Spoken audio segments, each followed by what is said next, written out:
soon as it turns off. So, your question the other day. Yeah. At what angle was that taken from? Because I took it a little bit as in, yeah, that if you're posting constantly on social media, you haven't got time, you can't be busy. I think people... That's how I took it. People, I think, nowadays look at social media, and this is where that came from, the kind of post came from. It was like, if you're basing your day around how to structure your social media output, then you could probably be focusing on more important shit. Right, okay. That was why I was saying it, because there's people who are just like spending daily doing like decent length videos that time consuming as hell, and what's the actual impact of that video going to be other than a continuous stream of shit impact videos? It's like literally I think like social media, people treat it as, let's see how much shit I can throw at the digital wall and just see what people like. Especially the live videos. Yeah, and it just bores me. Because I think the other stuff, like your general postings, like for example 7 AM, midday, early evening and late at night, they can be automated. You know, if you're smart about it, you can then sit there on like Saturday afternoon and plan, say, even 7 posts for the following week, and I think that's quite smart as a business tool. Mm-hmm. Yeah. But then, then cramming it. That's what I said on a Sunday. I done my main post, like you just said, in the 7, 12 and like the nighttime post, like the ones that are actually have content and have value. And videos and stuff like that, and then the rest is kind of filled in with crap. If I'm honest, it's just kind of like we've just been doing that. Just like filming like quick little videos. It's not. That's fair enough, and it's like, I guess my problem is, it's a valid point, and what you were saying is absolutely true. From what we were talking about earlier in the week about scheduling posts and stuff, and it's a useful tool, but trying to stay relevant, it's hard. Rather than just putting scheduled posts of like motivational stuff and all that sort of thing, like a typical Instagram girl with her ass out with an inspirational quote, like I'm so tired of all that stuff. It drives me nuts. Yeah, I mean, like, what is that doing other than just promoting the fact that you've got a decent ass? Getting your likes.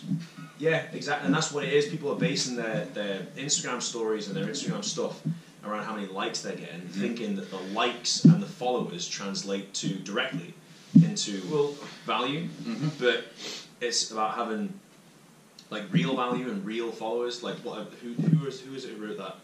Somebody wrote a book or a thing, or a podcast or something that was about 1,000 genuine followers, as opposed to 100,000 just people who just don't really give a shit. They just want to look at your ass. Yeah, exactly. But like, there's no. I think a lot of people as well try and. You know, they might have 1,000 likes on a picture. It doesn't necessarily turn into customers for you, does it? Or sales of your product or anything like that, does it? It's chasing them likes doesn't put more money in your back pocket. I think the only reason as well to have scheduled posts and automated posts would be to keep your, if you're an online business especially, is to keep your presence there. But I think it's drawing the line as to how valuable that content is. And if you're putting shit content out, you may as well. I prefer to put nothing out, and I go through stages as well. And I'm a little bit all or nothing. It's either all, as it says, it's either all or nothing. And if I've got nothing to put out of value, then I don't bother.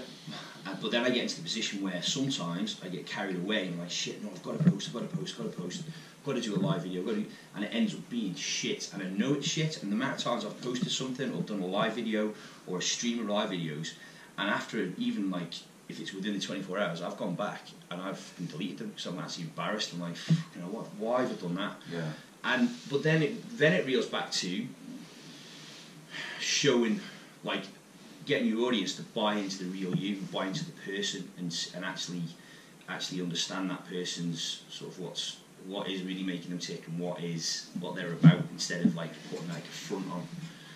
But I like to see sometimes that real the real life stuff. I think that does give a bit of value, but still it can be a little bit tacky, and you have to be a bit careful with that. Like you said, it was becoming tacky, but it can. Yeah, you don't want to put too much you out there. Kevin Kelly, the Gianni show. Kevin Kelly, apparently. That was the podcast. 1,000 true fans. It was a blog post. Yeah. Yeah, you don't want to put too much real out there. So something real people can handle it. But saying that, what's your man you were talking about before? You went to Australia and just like exploded. He's James Smith. Yeah, he literally bases his life around being real, Being him. and just being true. And I think that's it. Maybe that's the point. If you're making your social media represent your true self, then it's probably going to be quite easy to do. Yeah. And as soon as you're trying to manipulate yourself to be like other people who you see on social media who are doing really well, you think you need to be like them. You think you need to be like them, but in reality, going back to that like 1,000 true fans and that sort of stuff, you actually just need to be promoting you more truthfully. And so yeah, that's what I found anyway. Like this week, trying to put more Instagram posts out, I think I've done less. You have? I think I've done less. Yeah, and yeah, so I mean, yeah, but it just shows. And when you're thinking about it as well, that's it. You're really trying to think about it. And that's how I've sat down on a Saturday, especially afternoon, and gone, right, I'm going to schedule seven posts for next week, 7 a.m. posts. I know, but I have a big bank of pictures that I get done, like professionally, for my Instagram, and I do get them done. Yeah. Everyone knows that. Yeah, but it's like, when I sit down to actually write works. something to do with them pictures, I go blank. I end up writing crap that means nothing. Yeah. That's how we roll. Yeah, man, it's fair enough. It's fair enough. You got to do it, but it's like, yeah, I guess where do you draw the line with trying to jump on the bandwagon of inspirational quote with a photo? I hate them. Or where do you jump on? Yeah, there has to be a line, because it is to be fair, it is a good resource to have people go, oh, there's a cool, colourful photo, or there's a dude with some abs, or there's a girl with an ass. We did a stupid little experiment like a while ago. Experiment. And we all took a photo of an apple. Right. And we put it in black and white. It was like early Instagram days, like 2, 3, 4 years ago maybe. We all put a picture of an apple. We all had it black and white, so there's nothing. And we all just chose, like, we hashtagged dog, so it was absolutely irrelevant to the picture, and just to see what would happen and how many people likes we would get and all the rest of it. Yeah. And it was all completely random. Like, there was no logical reason why some people got more likes. One person got followed by like 6 or 7 different people because one person who liked it, who liked one of the other person's photos, was like a big name, and they were a big dog lover, but they liked this post because it had hashtag dog. It was a picture of a fucking apple. You know what I mean? Like, there's bits like that make you just think, what is the point? And it is just a case of, you can try and schedule all this stuff and you can try and be as organised as possible, but it doesn't. You don't know whether it's going to contribute to anything. No, not at all. Like I just said, then you can spend time, money, effort in having like the most prettiest, best pictures done. But some of my most successful pictures have been crap on my iPhone that I've just taken randomly of some food or a dumbbell or something stupid like that. It's hilarious. What's your most... Go on, keep throwing out. What's your most viewed Instagram post? Let's compare. Which one? What's yours? The most real one ever, which I suspect it would be, so 6,794 views on the video of me. Oh, I've got 6,000 of me. Yeah, so Look at probably that. In one of your worst conditions. Yeah. Hair. Yeah, hair. Gut. Out of shape. Real. Yeah. So that's. Are we going Gianni. off impressions? I don't know. Go off. That's it there. Yeah. Impressions. So I've got 6,000 impressions of me putting lip balm on my nipple. Because I was going paddle Random nipple lovers. There you go, you see it? There you go. Look at transformation. Show pony. And that's hilarious, that, isn't it? The least show pony one of all. Let me show you this. It's Sam. Click on Sam, the racehorse. Okay, his most viewed impressionable Instagram post ever, by the way. This is on all his, or since he turned into a business page, whenever that was. Is a transformation picture of him. I love it.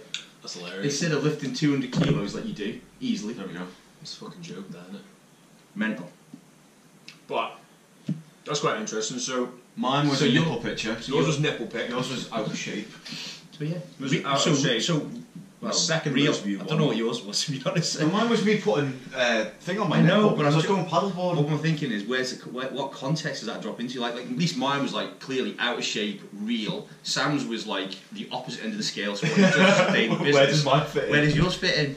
Holy shit, this is interesting. How do you do can that? do this? Yeah, man. Right. There you do this. See, this is interesting. The ones that generate the most discussion online, or the ones that have the biggest amount of comments, are the ones that are mostly about like the kind of more real ones. Like that was that award. Yeah. That was that one that was like a couple of weeks ago. Yeah. Motivation shit. Dog. You know what I mean? Like That's that's my rant the other day with the car. Real. It's had the most comments on it.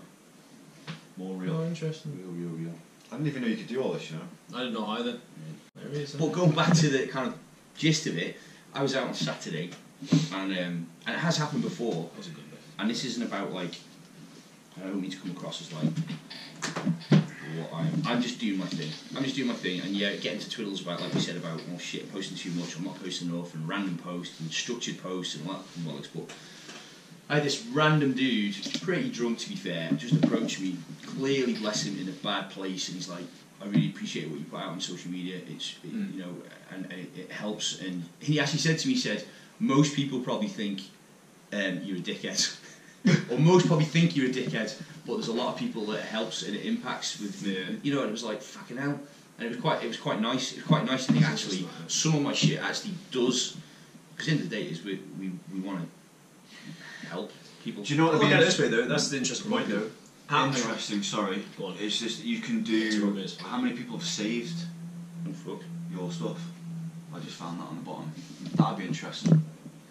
What they see. On what they've saved. So like maybe your workouts or something like that. You could go to press impressions and then it's at the very bottom. No.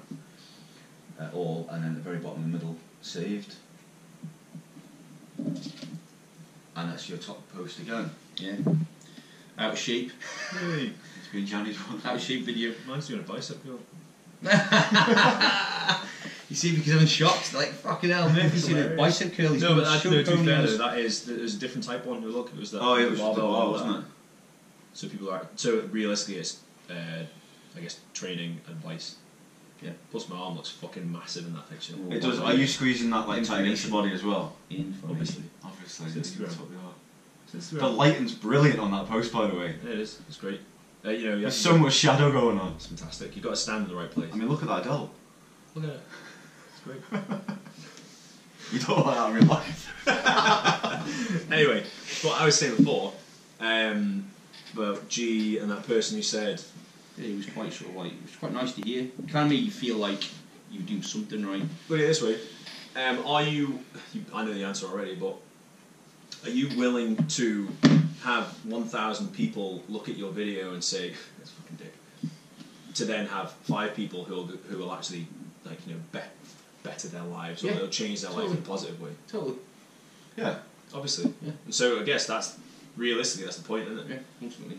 That's the Who are you conclusive impacting point. on? Yeah, exactly. So I mean, you may think, fuck, you know, people are going to think I'm a dick here, but is it actually going to positively affect anyone? And if it is, then you've served its purpose, then, hasn't it? It's yeah. So 1,000 people might hate it, but if one person like gets up off their ass and actually does a workout because of it, job done. Yeah, that's like you post workouts as well, don't you? You post quite a lot of gym-based workouts and stuff like that. You don't really train anymore, so you don't do that really. No. It's a massive jump, isn't it? Gotta wear the big jumpers to look big, man. That's right, I'm like. And you're going to be out angling us all now, because you sat close to the camera. Oh, sorry. I got that really wrong. You did as well.